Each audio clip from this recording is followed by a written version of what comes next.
Welcome back to Exploring Whiskeys. I'm Eric. I'm Kevin, and today we are going to do, I think, it's our second Talisker. I believe you're right. This is the Talisker Storm. We did the original, which is like the 10-year, which is kind of the standard baseline Talisker. This came out a handful of years ago when a lot of the distilleries in Scotland started to play around with the non-age stated stuff. Similar to the US rules, you can only put an age statement of the youngest whiskey. So they got stuck in this, like, especially in Scotland, where they were, okay, well, this is my 10-year-old whiskey and this is my 15-year-old whiskey. They couldn't blend. That's what this is. So this is Talisker playing around with anywhere from a 3-year-old, which is the minimum to be Scotch, to a 25-year-old whiskey, kind of blending together to get a better balance in your whiskey. Does it make sense? It does. It I know does. we talked before. So if it comes from a single source, though, they can put the actual official age statement, correct? So they still have the same rule as they do in the US. Whatever the youngest whiskey is what they have to put in there. And that's the reason, like, something like... I thought it was like the Irish and the Scotches, though. If it comes from a single source, they can... If you're blending ages... No, but that's what I'm saying. It's not blending. But if it's a single source, you have to put the age on it. No. No? Okay. No. Because this is their own stuff. So this is definitely all Talisker stuff. But, again, a blend of 3 to 25. But there's like range. The classic laddie. Like, there's not an age statement on that. But if you go on their website, like, you can see all the different barrels that they put in there, but they're not allowed to say the average. It's like Bardstown. Yes. Yeah, they put classic laddie is like ridiculous, the number of bottles they put in there. Barrels. But they're not allowed to put, like, you know, if the youngest is 4 and the oldest is 15, but the average of all of them is 10, they can't do that. They'd have to say 4. Right. So they just don't age state it at that point. So anyway, thumbs up for the bottle open. I love that crack. Anyway, so that's kind of where they're at. So they came up with this guy as a blending experiment. Talisker is owned by Diageo and is one of the masters of malt, which means it is part of Johnie Walker. Okay. So this is the island representation for Johnie Walker. Not Isla, but island. Ooh, man, that smells good. Yeah, so what I remember from Talisker is it's not quite like Isla smoky, but it is smoky with like a big ocean impact. Because this is... For the longest time, this was the only distillery on the Isle of Skye in Scotland, which is a little bit more like north than Isla. And then somebody came along like 2017, opened up, kind of ruined their whole game. But This smells really good. oh, that is nice. You get the smokiness. Yeah, but it's a light smokiness. It's more, I get more of the briny notes. Yeah. Almost, and the medicinal. It kind of goes, if Pops you want to through. layer it, you get the smoke first, then the brine. And then you pick up a little... And then there's like a fruity smoke. Yeah. A fruity, like a char fruit.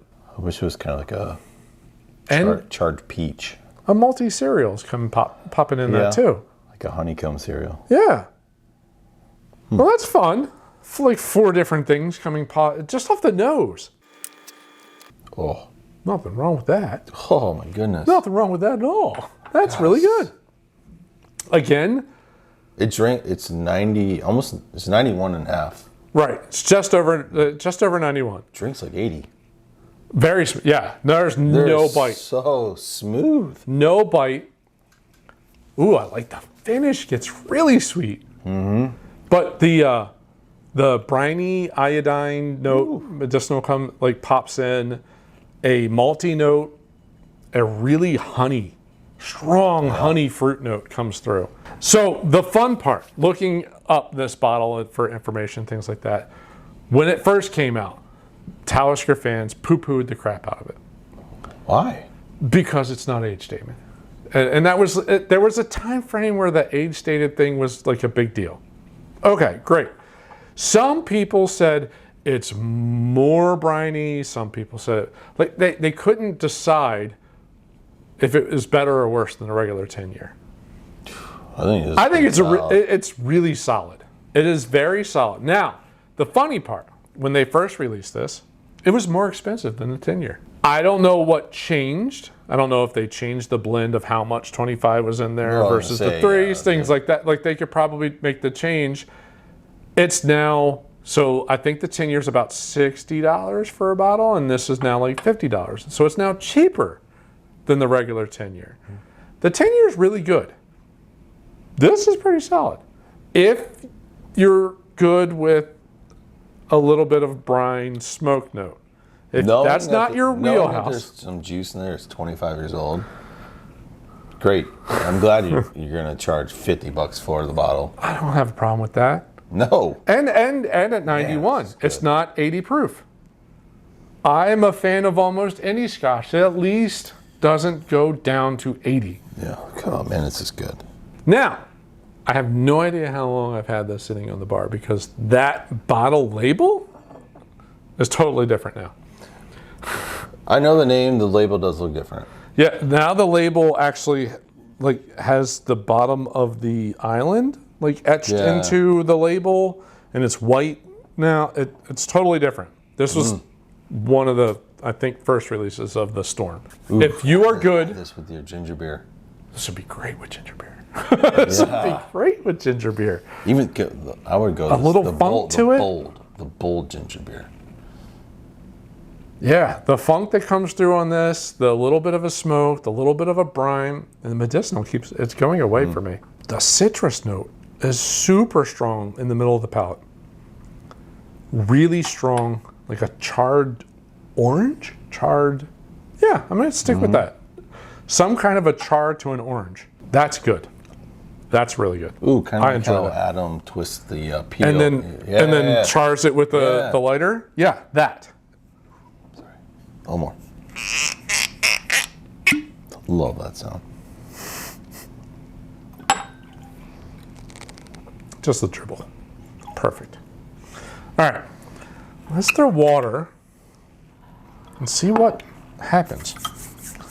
I honestly have no idea.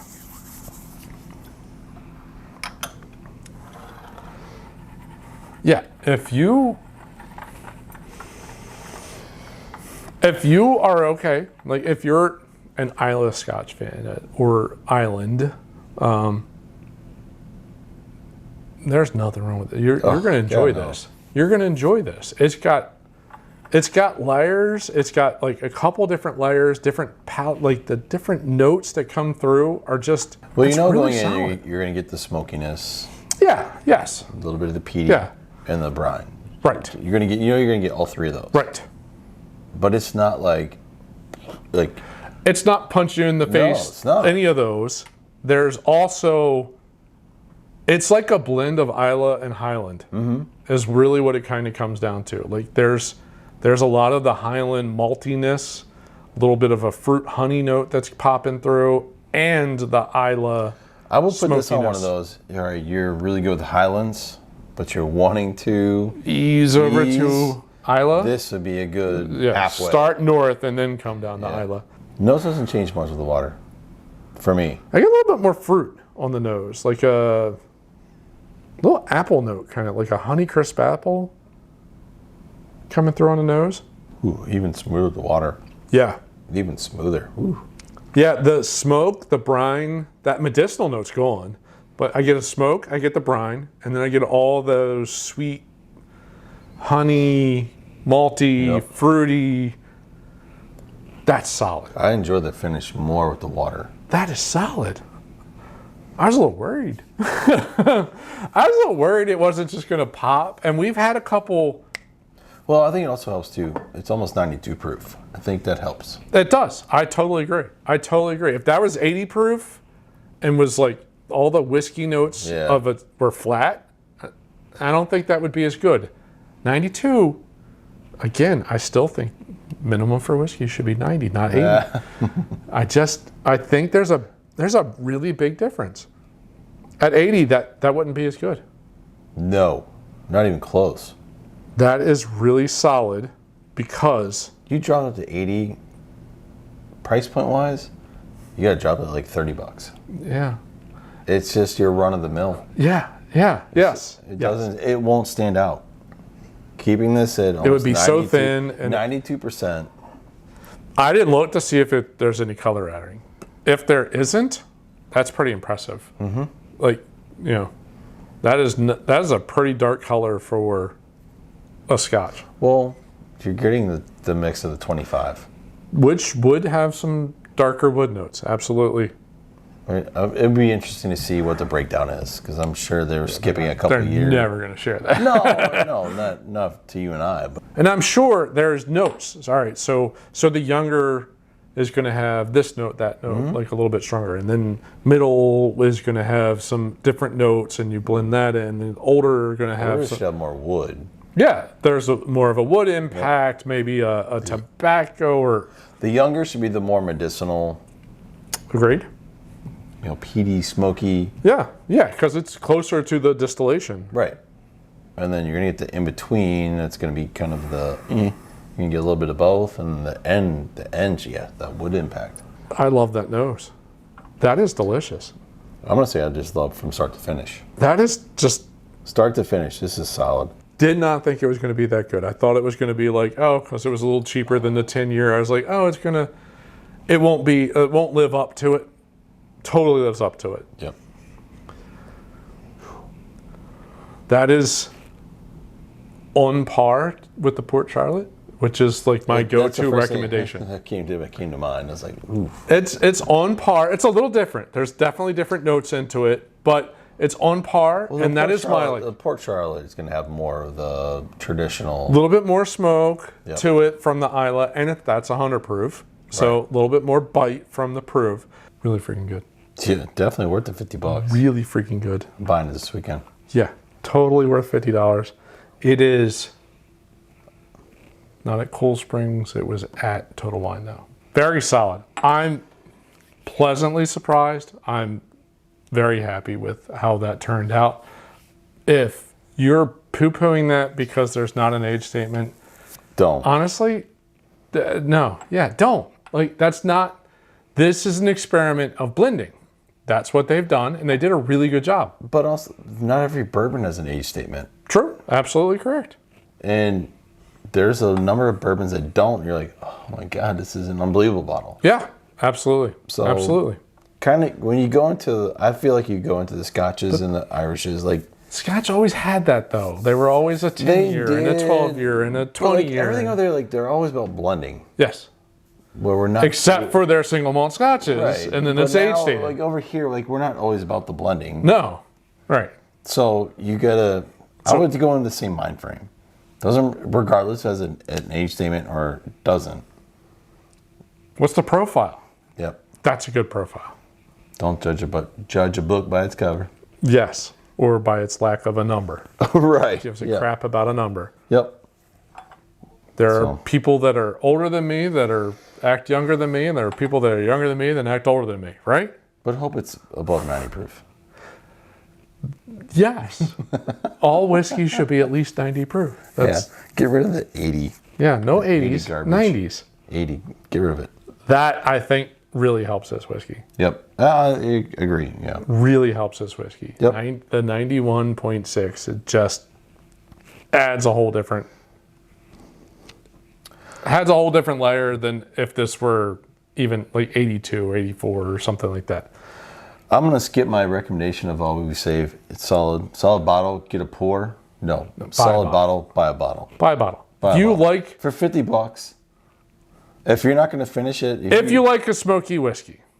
Let's start with that. If you're not a smoke or a brine or like... No, for this isn't you. that's a solid but if you're a bottle to have in. Scotch, if you have any interest in Scotch, that's a really good bottle. But it's a solid bottle to have on your bar. Even if you don't. For other people. For other people. Yeah. For $50. Solid bottle. Yeah. I'm buying it this weekend. Okay. Then we can do AB because you'll have the new label and maybe it's different juice. I don't know. I don't know the answer to that. We'll see. We'll have. I would imagine over the years it's probably slightly different. They probably batch. If you're blending, Yeah, it's probably batched with a little bit of a flavor drift this way or that way. Yep. Yeah, I would agree. All right, I'm anxious to do that. Like we said before, we like the AB. AB is fun. AB. Well, we hope you enjoyed our review of the Talisker Storm. It's an unbelievable bottle. Great. Especially for the price. $50. That's in my wheelhouse. 50, like I said before, 50, 60, 70 dollars. I'm probably going to pull the trigger. Yeah. Just to try it. If I don't like it, someone else is going to like it when they come over. Yeah. If not, then I'm probably going to use it as a mixer. Yep. So you can't go wrong. So hope you enjoyed it. If you did, hit that like button on the screen. While you're down there, subscribe. We really are trying to grow this channel. It does keep growing. It does keep growing, and I'm super happy about that. We just want to get this out to more people. We're not spectacular at promoting ourselves, but we really are trying to just share our, I don't know, joy, passion, pick a word for whiskey, and trying every different whiskey we can get our hands on. And we're really hoping that you enjoy that journey with us. Yep, absolutely. But thanks for watching. See you on the next episode. Cheers. Cheers.